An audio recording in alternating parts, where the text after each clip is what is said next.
Un rite d'épée, tome 7 de l'Anneau du sorcier, écrit par Morgan Rice, lecture Xavier Nataf.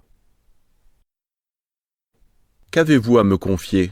Si c'est du bien public qu'il s'agit, montrez-moi d'un côté l'honneur, de l'autre la mort.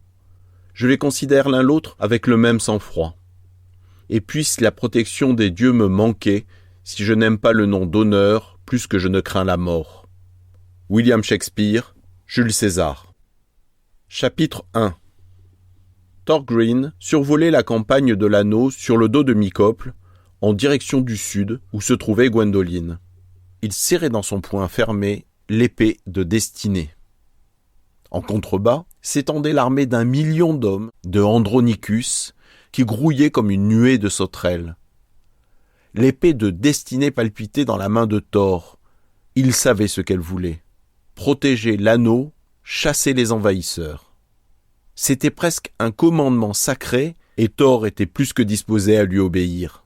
Bientôt il ferait demi-tour et leur ferait payer.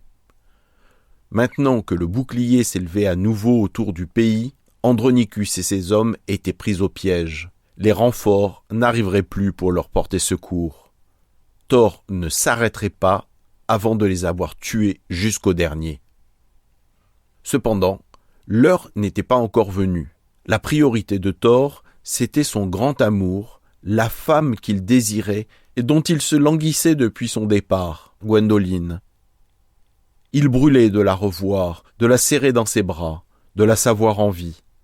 Il sentait l'anneau de sa mère rouler sous sa chemise, contre sa poitrine. Il ne pouvait attendre 1 minute de plus avant de le donner à Gwen, lui confesser son amour et lui demander sa main.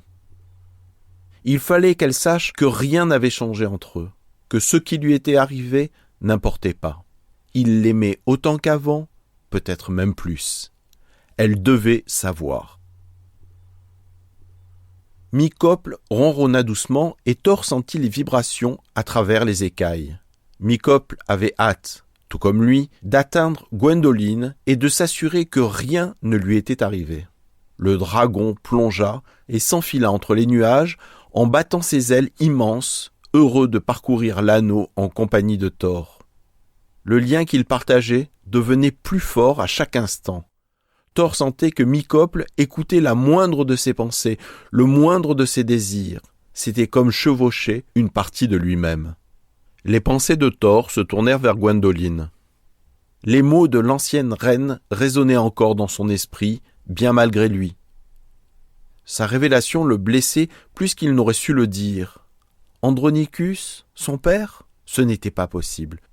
Une partie de lui espérait que ce n'était là qu'une farce cruelle de la reine. Après tout, elle l'avait toujours détesté. Peut-être voulait-elle le déstabiliser, le tenir éloigné de sa fille pour quelque raison. Thor se raccrochait à cette pensée. Au fond, pourtant, depuis qu'il avait entendu ces mots, il résonnait à l'intérieur du corps et de l'âme de Thor. Tout était vrai. Thor le savait. Au moment où la révélation avait quitté les lèvres de la reine, il avait su que Andronicus était bel et bien son père.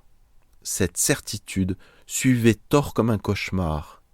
Il avait espéré, il avait prié quelque part au fond de sa tête pour que le roi Macgill soit son père, sans pour autant que Gwen soit sa sœur, d'une manière ou d'une autre.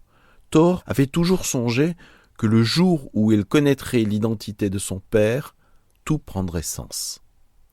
Apprendre que son père n'était pas un héros, c'était une chose, il pouvait l'accepter.